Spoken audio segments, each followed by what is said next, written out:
You're right.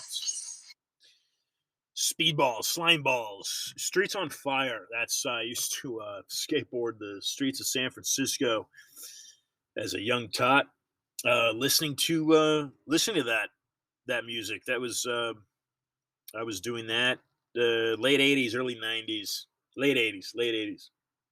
Um, let's see. Yeah, let me see. I was living in California when there was an earthquake, 1989.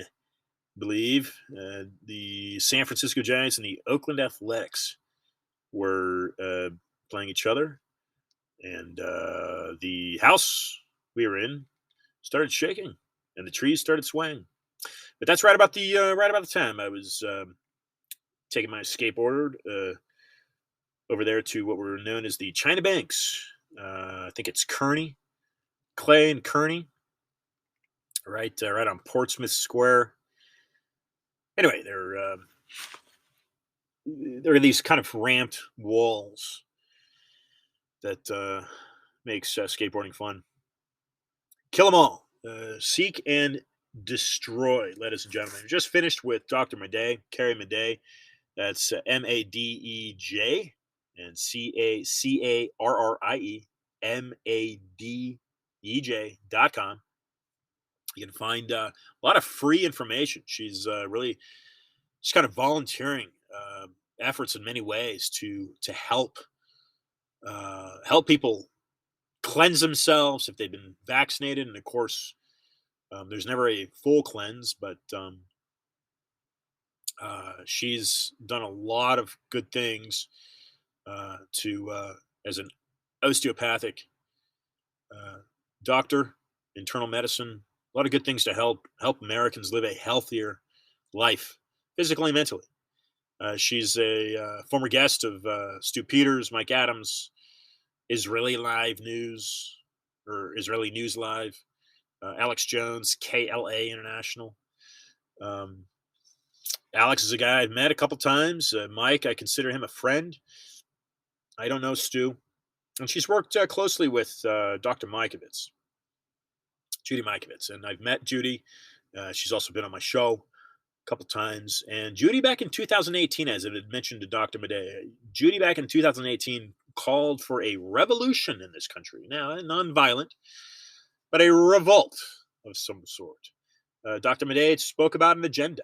There is an agenda. It's not American. It's an international agenda. Where is it coming from? I'm telling you, folks, my research, all the fingers point to the Vatican, to Rome.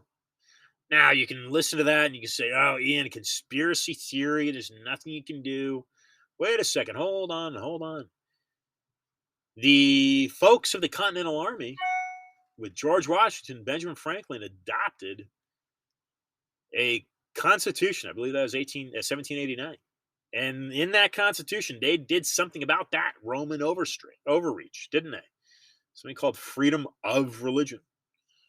Okay, so if I'm right, and it is the Jesuits that have controlled the education system, then you got to fight for your constitution. I'm not saying violently, but that means having your voice heard. Get on the phone, spread this podcast. Tell people about my website. Tell people about all the research I've spent. Folks, I've spent 6 years. I've got a book. Buy my book. Buy the book, folks. Buy the book. Ian Trottier, Freedom Reserve, No More Lies, Trine Day Publishing. Get a copy. Get a copy for a friend, family member. Supports me. I'm just a laborer. I'm just a laborer. I just labor. And I do this. I've been doing this for now in its 7th season. Self-financed. I do this self-financed. I don't get paid money for this. And I've had some really incredible guests, and many of them do this voluntarily as well. Because America needs to change, and it can change, but it requires you and me and all of us to work together. But yes, there is a deep state. There's just no way around it. There's a deep state.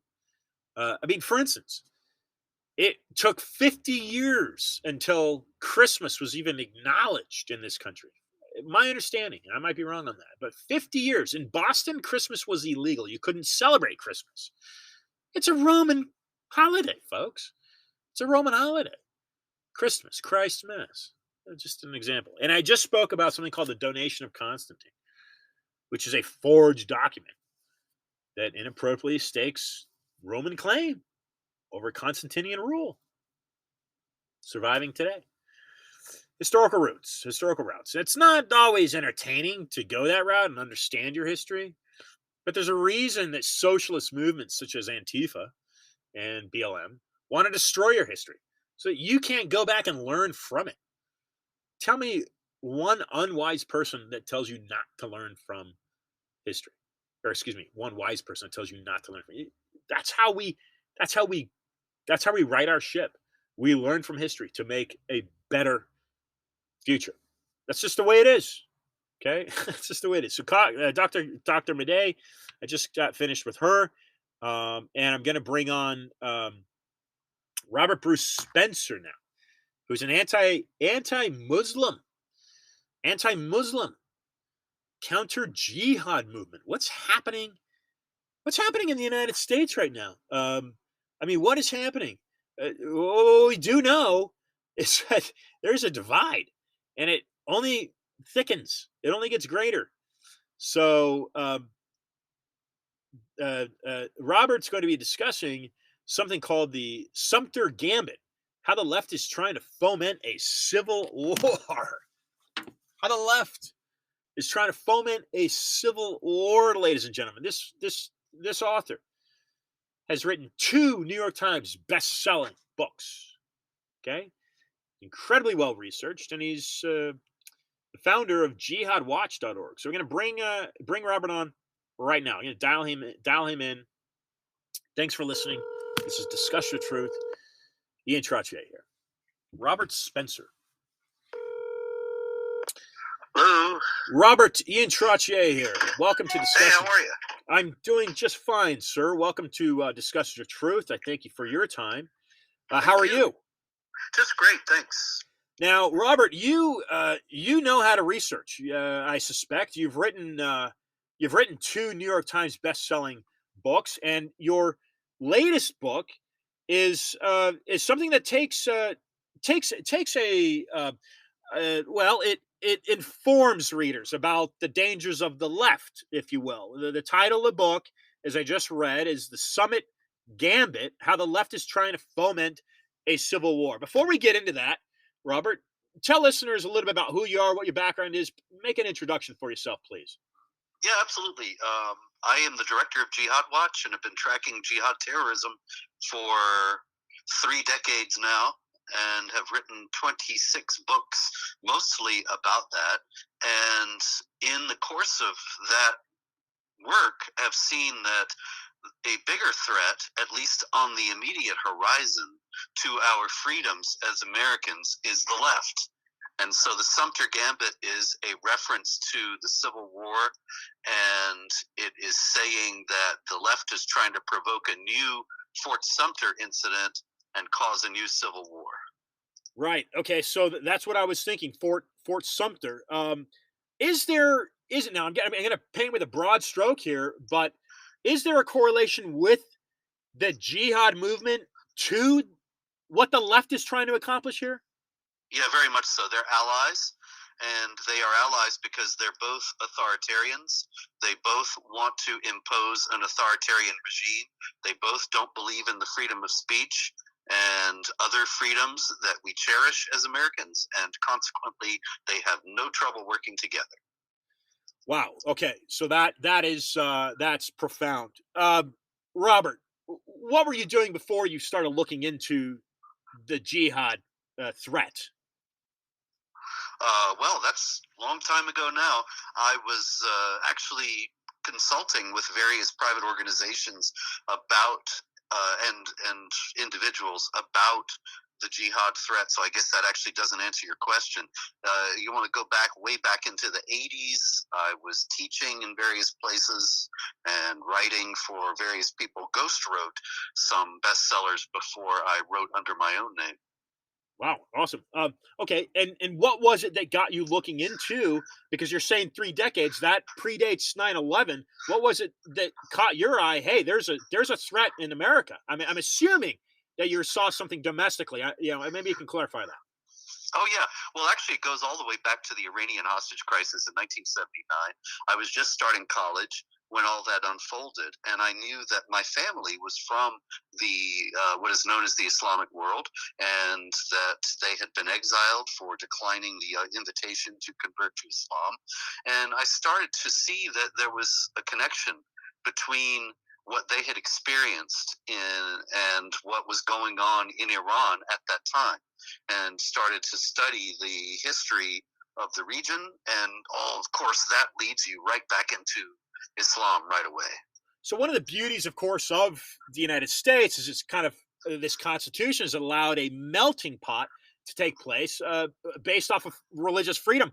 But it sounds like that could be used as a loophole for terror. This jihad movement, is that the case? Yeah, absolutely. A lot of people are very confused about that, and they think, well, it's their religion, so we can't say anything about it. The thing is, though, the founding fathers never envisioned the freedom of religion to be some license to break other laws, or some kind of get out of jail free card where you could do anything you wanted and say, well, this is my religion, so it's all right. You can't touch me. Obviously, they did not envision, rather, a religion that called for warfare against people in other religions, and they never provided for that. But we have to in this world today. And so the situation that we're in is not that we want to restrict anybody's freedom of religion. Muslims and everybody else are perfectly free to practice their religion in the United States, but not free to practice sedition or to try to overthrow the government. And this is the kind of thing where we draw the line. And that is exactly what the jihad movement in the United States is actively doing with the left. Is that right? To overthrow the Constitution and the government?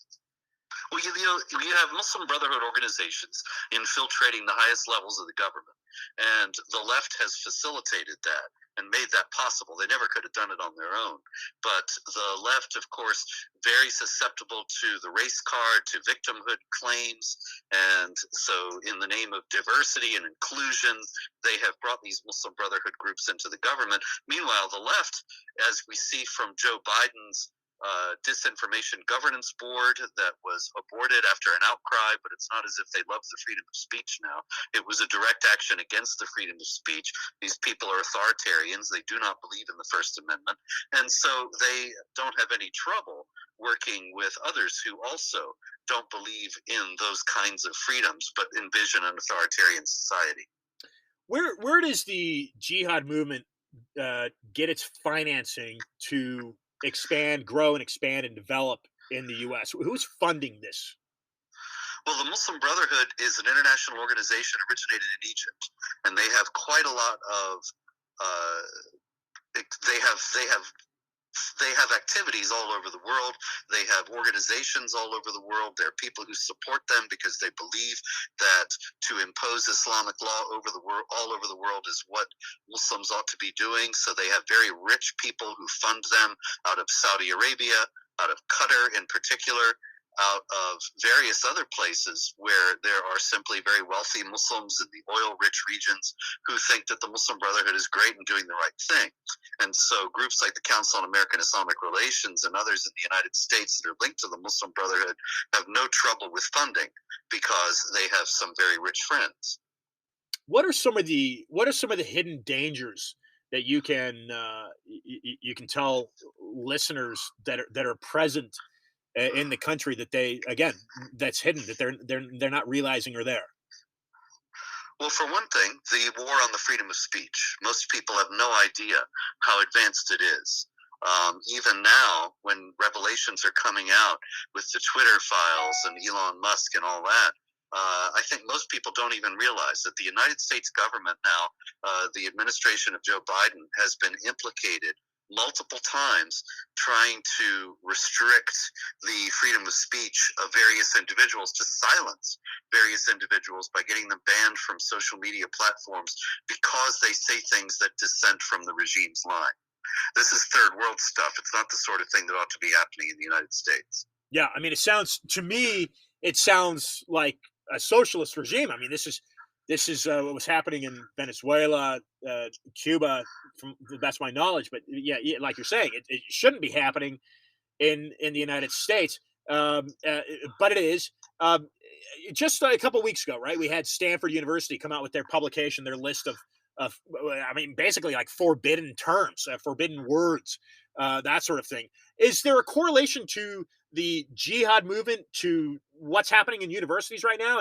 And I think it was the University of Southern California that just banned a word yesterday. Is there a correlation there? Well, the universities today are not centers of higher learning in any way, shape, or form. They are essentially, with very few exceptions, far left indoctrination centers and places where the propaganda of the left is taught as fact and pumped into people who are vulnerable and susceptible to it because they don't have any other frame of reference other than what they're being given by the professors. So the universities teach essentially the far left perspective on what's going on really everything in the world. Mm-hmm. And so when it comes to jihad terrorism, Mm-hmm. that doesn't exist. The only thing that the left is concerned about is Islamophobia. Islamophobia is a very insidious term that's just been invented over the last few years, and it's insidious because it refers to two separate things. One is the victimization, the attacks, vigilante attacks on innocent Muslims, which are never justified and under any circumstances. But the word is also used for the honest exploration of the motives and goals of jihad terrorists. Now, in that case, it's to tar people who investigate jihad terrorism and oppose it, to tar them as Islamophobic is just to to hamstring our ability to resist the jihad terrorists. Mm-hmm. And so, in the universities today, I used to speak at a lot of colleges. No more, but just a few years ago, when I would go to colleges, everywhere I would go, I would be the villain. I was either banned from speaking altogether, or shouted down, or vilified in the college press. And it was all because they've all been indoctrinated to think that Islamophobia is some huge problem, and that even just opposing jihad violence is some terrible thing that you must not do, and that it's racist and so on. And jihad violence itself, they don't care about that. They're indoctrinated into thinking that that's not really a problem. So it's this kind of notion of being not politically correct. You taking that side? Well, yeah, it's not politically correct to oppose jihad violence, and so it fits right in with the whole left agenda.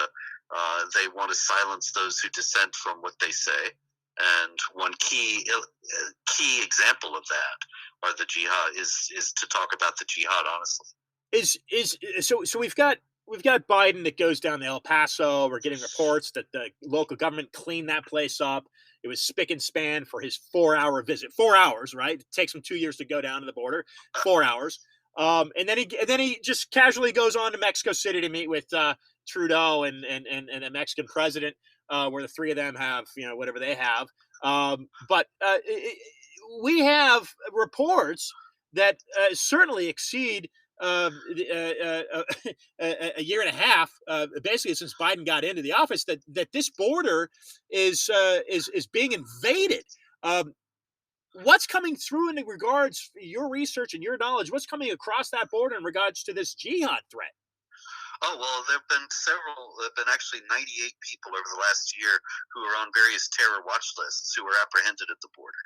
And so it's very clear, because that's up from just a handful the years before that. It's very clear that the jihadis, just like everybody else, can see what Joe's doing with the border, and that the border essentially doesn't exist anymore. And so they're coming across. I mean, we got to remember that those 98 are just the ones that got caught. Yeah. We have no idea about the other ones that didn't get caught. Yeah, and what are they doing? They've got cells that are being set up there. Tell us about the national landscape in regards to where are the power centers? Well, it's really all over the country. because if you're talking about jihad violence, then it could happen anywhere and at any time. That's part of the whole idea. The Quran, the holy book of Islam, says to strike terror in the enemies of Allah. And one way you do that is that they never know where you're going to strike or when.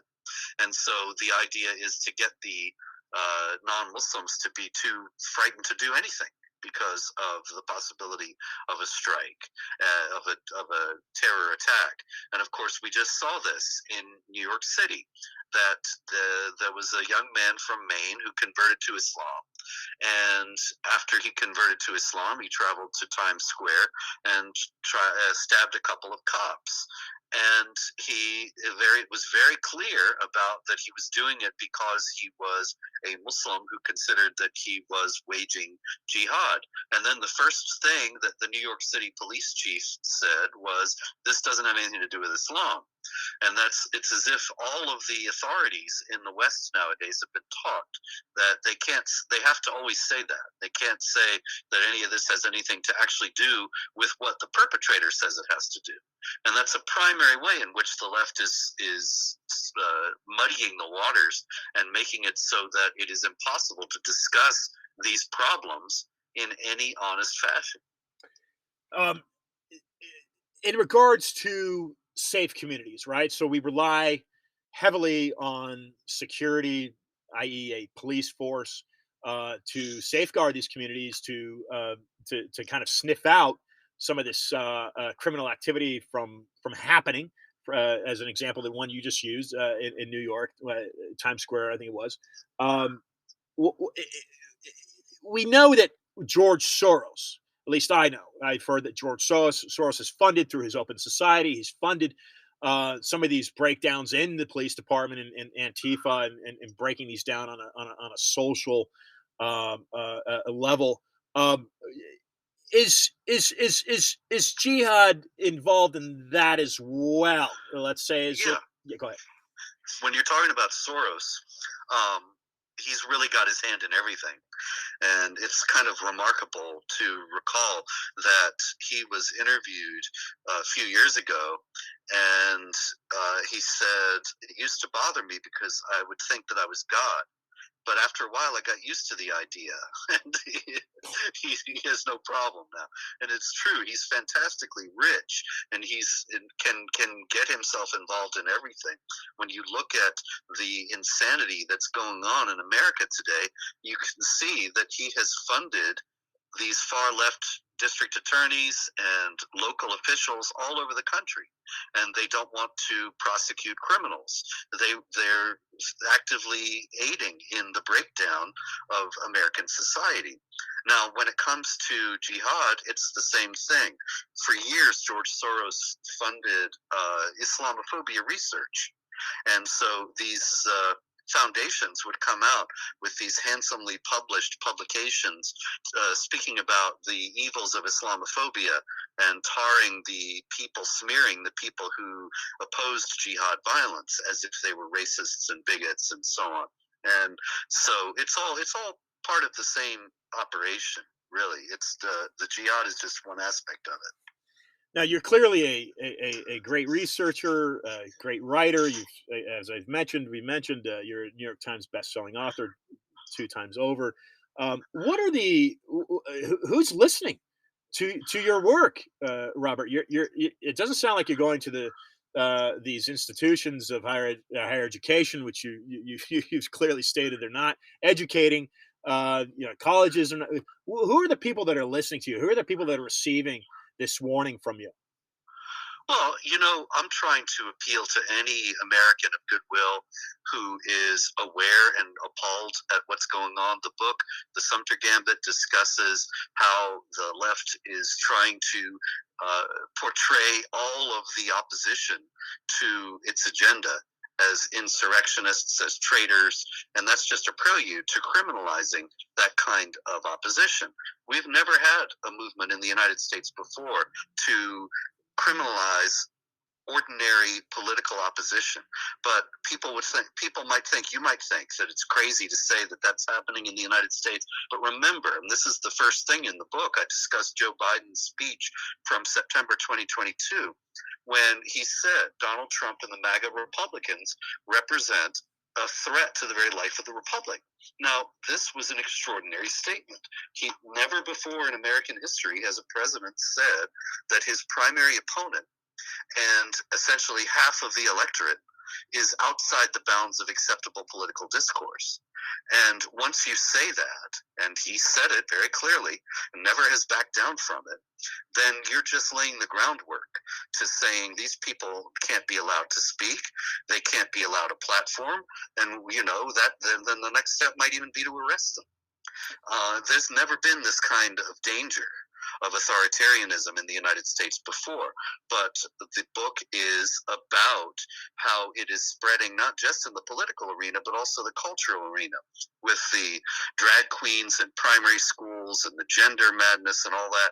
The idea is to shake the very foundations of the society and make people dependent upon the government in various ways so that they're more susceptible to authoritarian rule.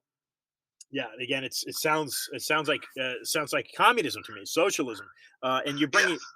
you bring up some really good points in that yes, this is a prelude to criminalizing this type of behavior. That's exactly what it is. What are your thoughts, Robert, on this House Freedom Caucus on the recent vote?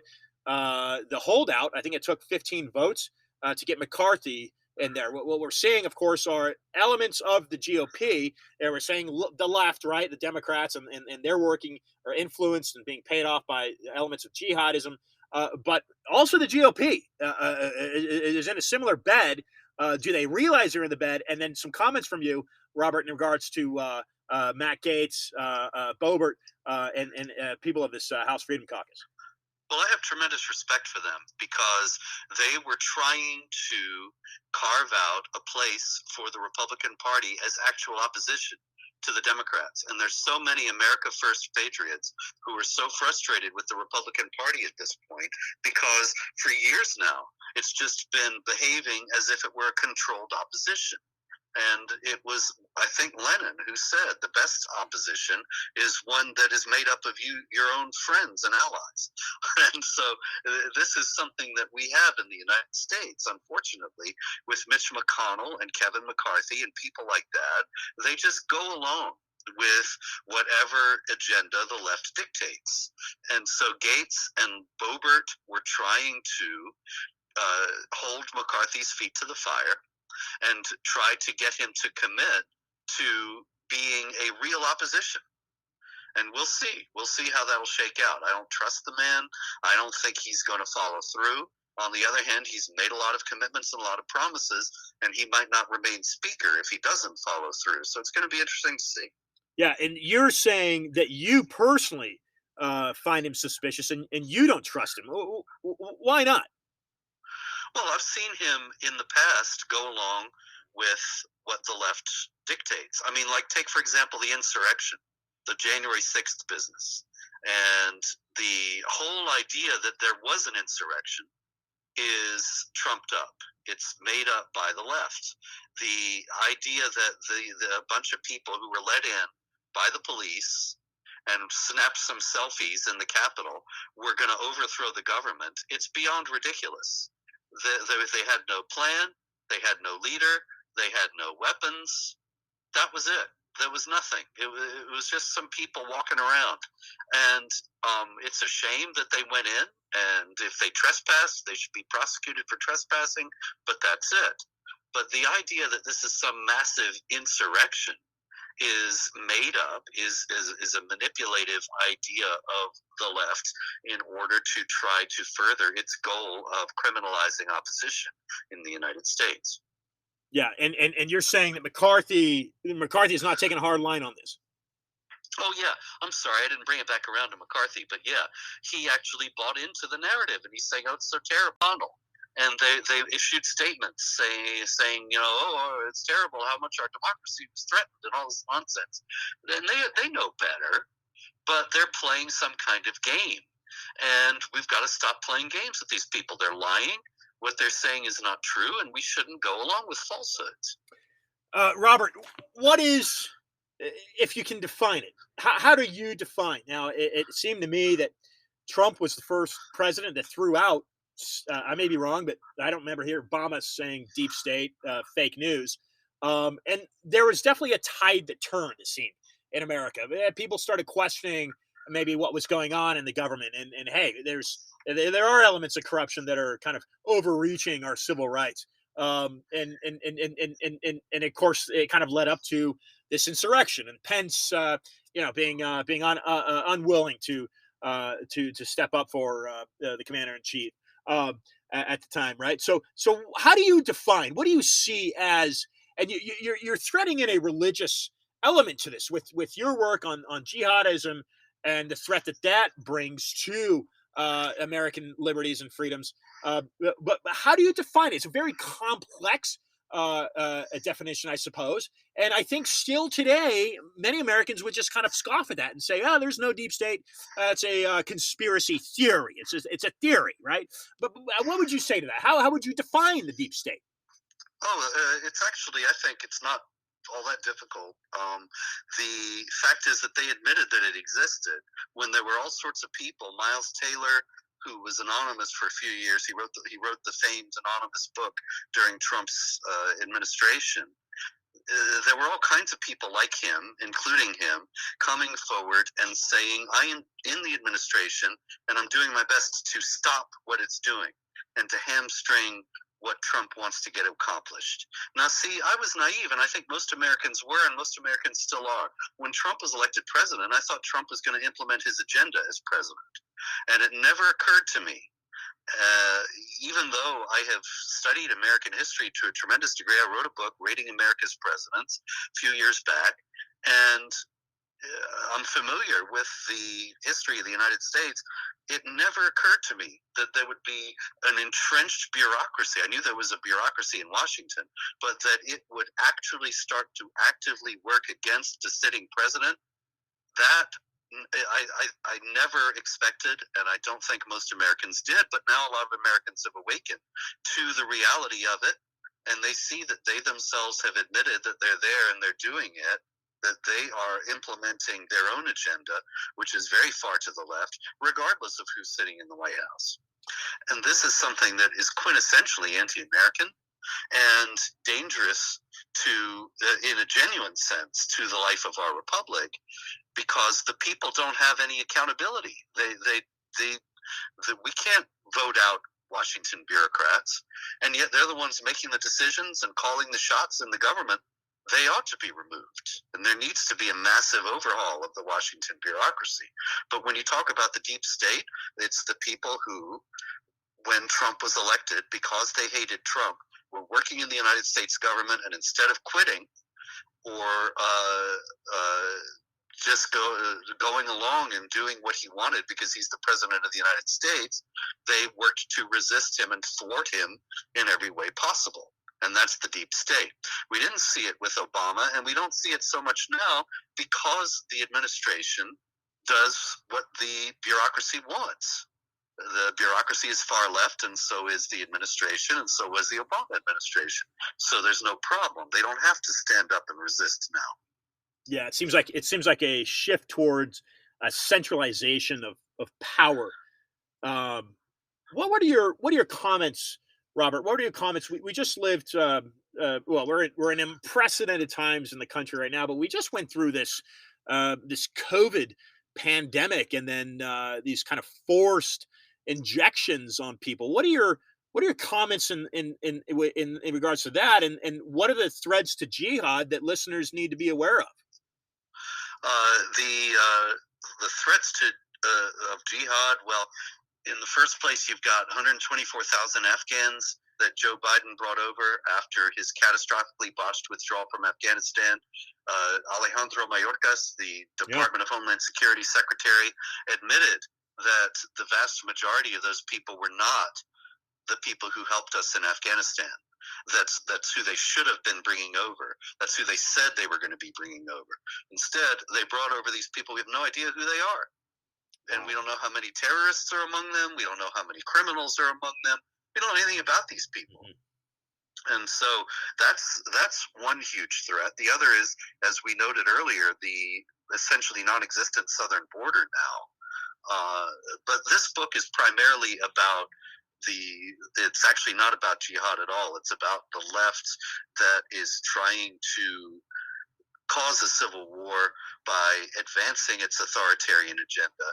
And most Americans are not aware of how much it is that Biden and his people are set against what are the core principles of the American government, notably the freedom of speech. Okay, so Robert, here's and you didn't answer. You don't have to answer the COVID vaccine issue. Oh, sorry. It's okay. I actually just forgot the first half of the question. I'm sorry. I'm getting old, my friend. I apologize. As far as the COVID thing goes, that was a tremendous opportunity for these people to advance this authoritarian agenda. Because, what could you say? That, oh, I'm against the public health. I'm against people being safe from this terrible virus. And so the people went along. And then as time went on and it came out how dangerous the vaccines are, how much they have caused all these, we see all these young, healthy people dropping dead all over the place suddenly or getting very sick. And people were made accustomed to the removal of basic freedoms. And that's what was really most insidious about it. And what was most disappointing was that there was so little resistance. And so it's going to happen again. I mean, Joe Biden and others have said there will be another pandemic because they see it as a great opportunity to advance authoritarian goals. And I hope that when it does happen again, that people won't be so gullible and will not be so willing to go along right away. Yeah, never let a good crisis go to waste, right? That's the Oh yeah. So we take these swamp establishment creatures, a la Pelosi, Biden, and they are creating this divide, right? There's another axiom, the order out of chaos, divide and conquer. You divide. You're stepping out on a limb, and I thank you for doing it. And you're writing this book and saying, hey, the left's agenda is to drive you not only into a division but a conflicted. I'm assuming civil war means conflict in what you're writing, like a physical conflict. I'm assuming that's what you're writing about. How do they see this transpiring? I mean, during the let's just paint this for a minute, Robert, and we take you take the Civil War of the 1860s, and we've got a clear north-south divide. Is that the tactic? Is it a geographical tactic, or is it more along the lines of, oh, you're not vaccinated, you're a threat, you need to go to this encampment, and kind of a Nazi Germany type divide? Yeah, exactly. I mean, the problem that we have as patriots in the United States today is that there's no geographical separation between the two camps. And so it could be very ugly. I hope it doesn't come to this, but we could be seeing warfare in the streets, neighborhood by neighborhood. We could see, as you said, people, the government troops breaking down doors at 4 a.m. and hauling people away. And if people are listening and saying, oh, that could never happen in America, this is the United States of America, that'll never happen. Well, just note that they're already doing this. That there was a pro-life activist a few months ago, and he was involved in an altercation with this guy who got his face at an abortion center, and he shoved the guy back, and the guy fell down, and he sued, claiming falsely that he had been injured, and so on. And okay, so this is a minor thing, an exceedingly minor incident, but it was the pretext for a SWAT team to go to this man's house and carry him away at gunpoint while his children are screaming and crying in fear right there. And this is the United States of America. This just happened a few months ago. And you look at Roger Stone, whatever you may think of Roger Stone, you may think Roger Stone is some total nut or whatever, but he was also subject to the same thing. They show up at his house in the middle of the night, and he's perp walked away and handcuffed and so on. He's an old man. He's in his 70s. He's not a physical threat to anybody. There was no reason to treat him like that. And then you contrast that with Hunter Biden, who's never been prosecuted despite clear evidence of selling influence and so on, and Hillary Clinton with her misuse of classified information, and she skates while Trump is about to be indicted for allegedly doing the same thing. And so we have a very clear two-tier justice system in America already, and a very clear indication that this regime is not above actually treating its foes as if they were violent criminals when they aren't. Robert, let's as we wind down here, let's talk resolution. Um, what can you exhort? What do you exhort listeners to do? How should they best act? I suppose the main thing that we need to do is try to raise awareness of these issues and take them to our elected officials. The Republicans, the Gates Boebert Republicans, the real American patriots really need to be speaking much more explicitly about this regime's authoritarianism and standing up against the encroachments against the freedom of speech and so on. Otherwise, all is lost. So, freedom of speech being one of the keystones here to this resolution effort that people need to express that be honored. Yes, absolutely. Uh, People don't realize the freedom of speech is not negotiable. If you don't have that, you don't have anything. You can talk all about the other rights that we have. They all depend on the ability to dissent publicly. If the government can come and silence you and deplatform you when you're saying what they don't like, then you're not going to be able to get any kind of protest going about anything else. Great comments. I want to ask you, Robert. I want to ask you. We just hosted Dr. Carrie Madej, and she's an osteopathic internal medical doctor. She was talking about the threats with these vaccines to transhumanism. So, kind of getting into these nanotechnologies inside of these quote unquote vaccines. Do you have any comments in regards to that? Yeah, absolutely.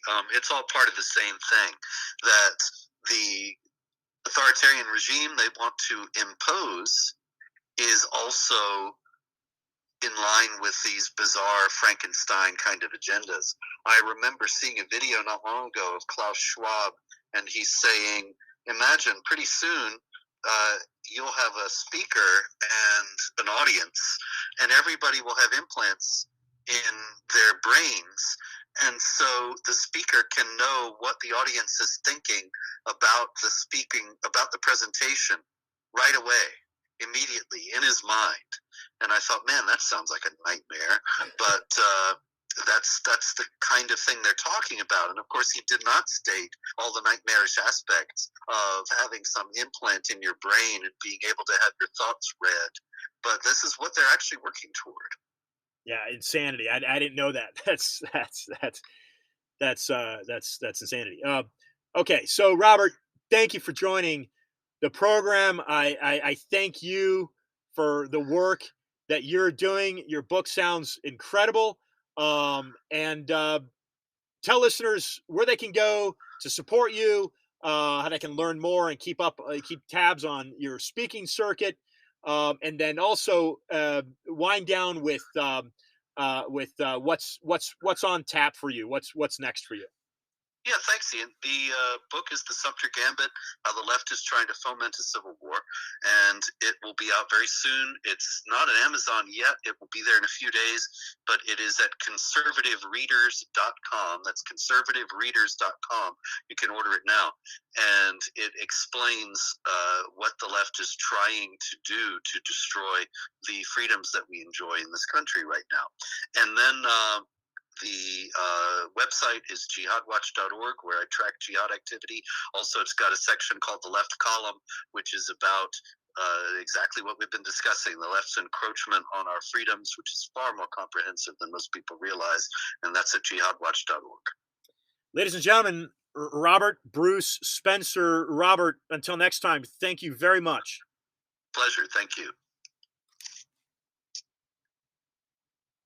Wow. Okay. Pardon me. Look, I so I start. I'm in Miami Beach. All right, I'm living in Miami Beach, 2016, and a good friend of mine says, "Ian, you got to look into the Zika virus."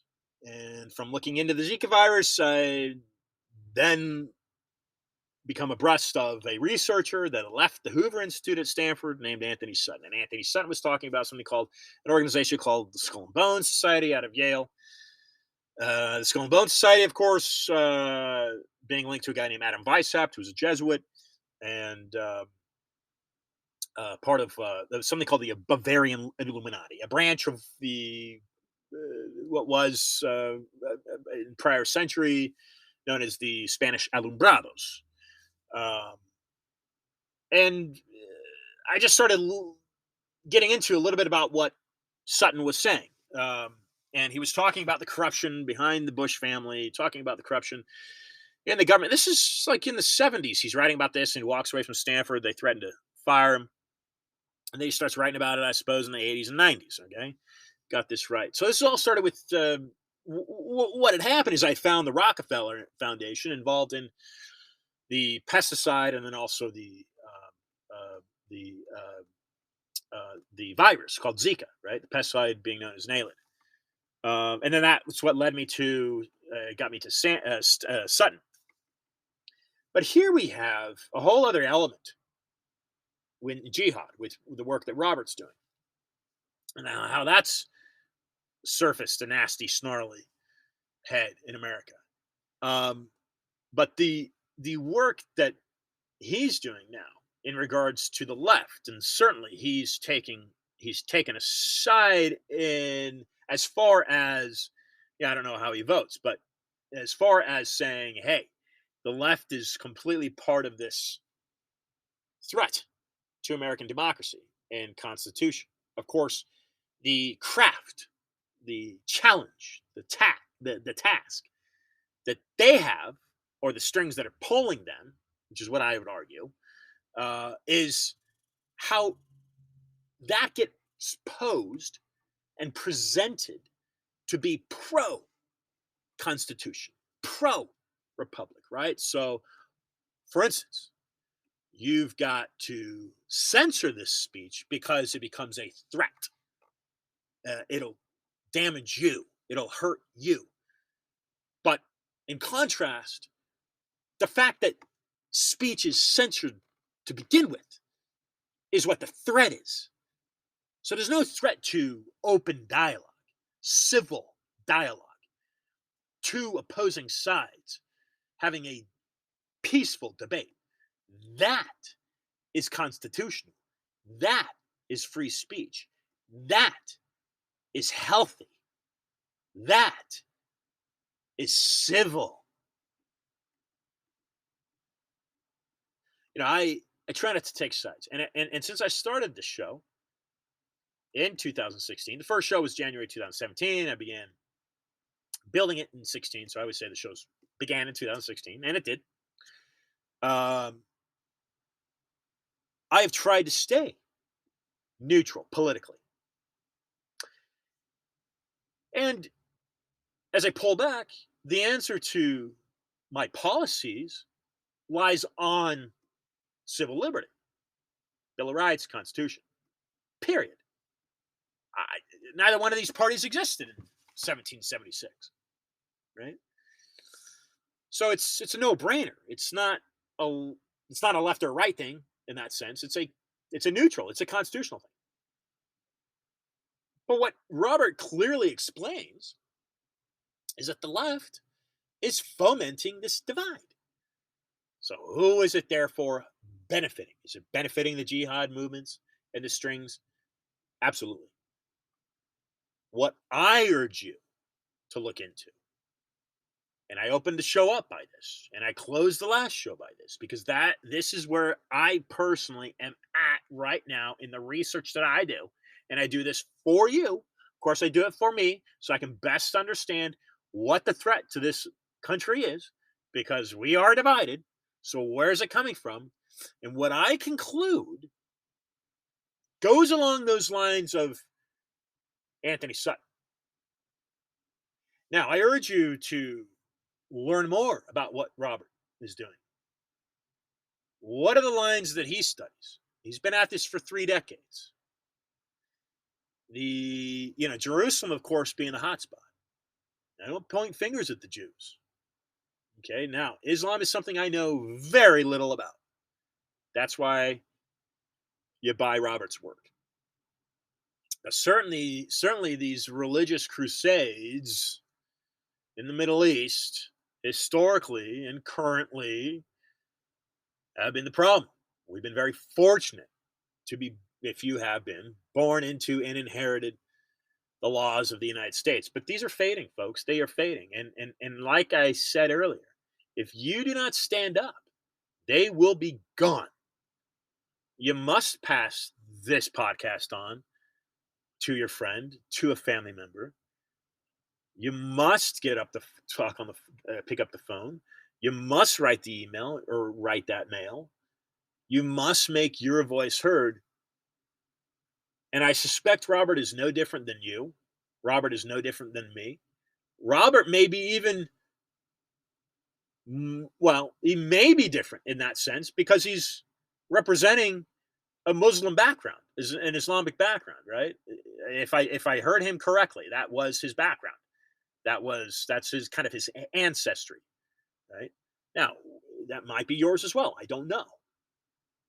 So therefore, come if the statement I just made is correct, and if it's again true, then he as an ancestral inheritance of Islam, and I don't know where his family's from, but he likely works harder and he grabs onto those American freedoms more.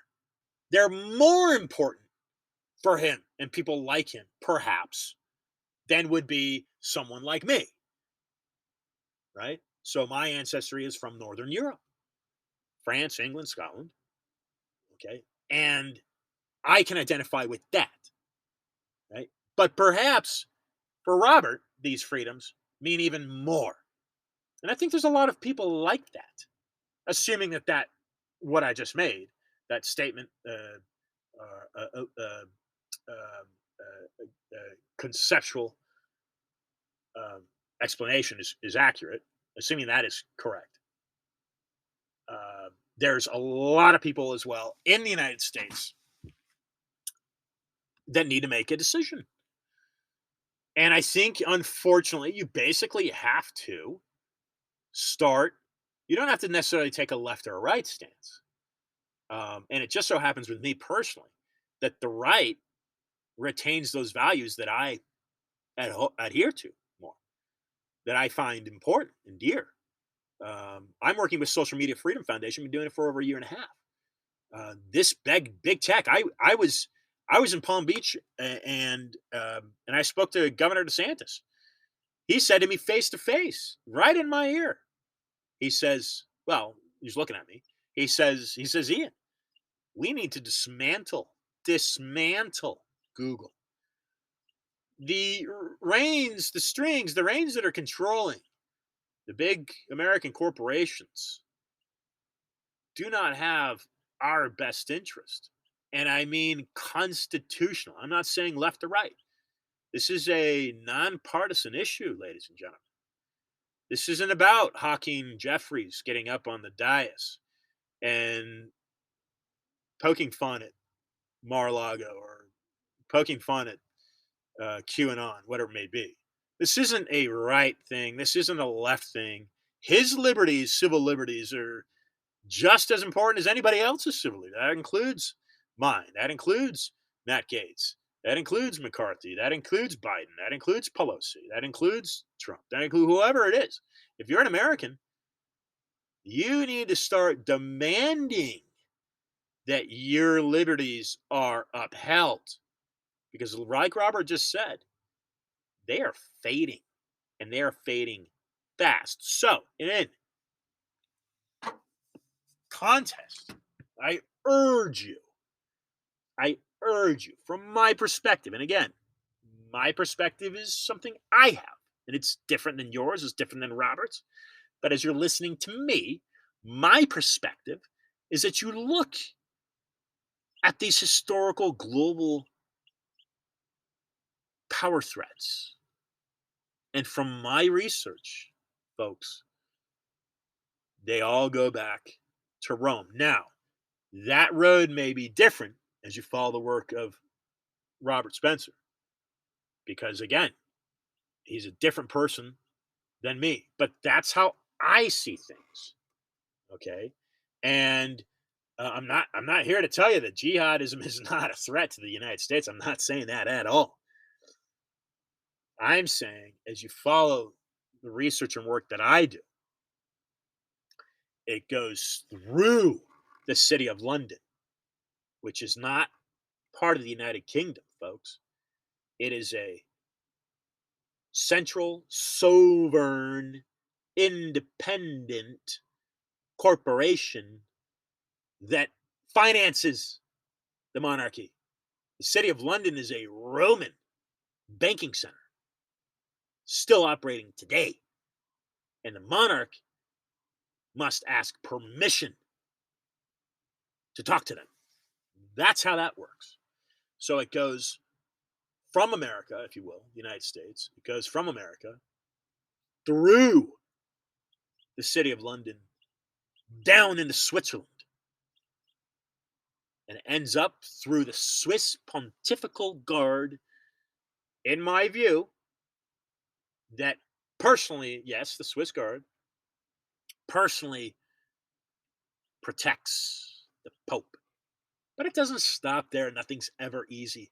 And like I mentioned, you got to look at these historical power families: Orsini, Aldobrandini, Farsini, uh, Medici. The Medici and Orsini are still around. And depending on what you look at, Pepe Orsini is considered the gray pope. So the black pope is the head of the Society of Jesus, the Jesuits. And for the first time ever in the Vatican's history, centuries and centuries and centuries, and certainly since the establishment of the Jesuits, which was 1540 under Ignatius, you have the first Jesuit pope. That's what Bergoglio, whatever his name is. Pardon me if I've offended you. He's the Argentinian Jesuit known as Pope Francis.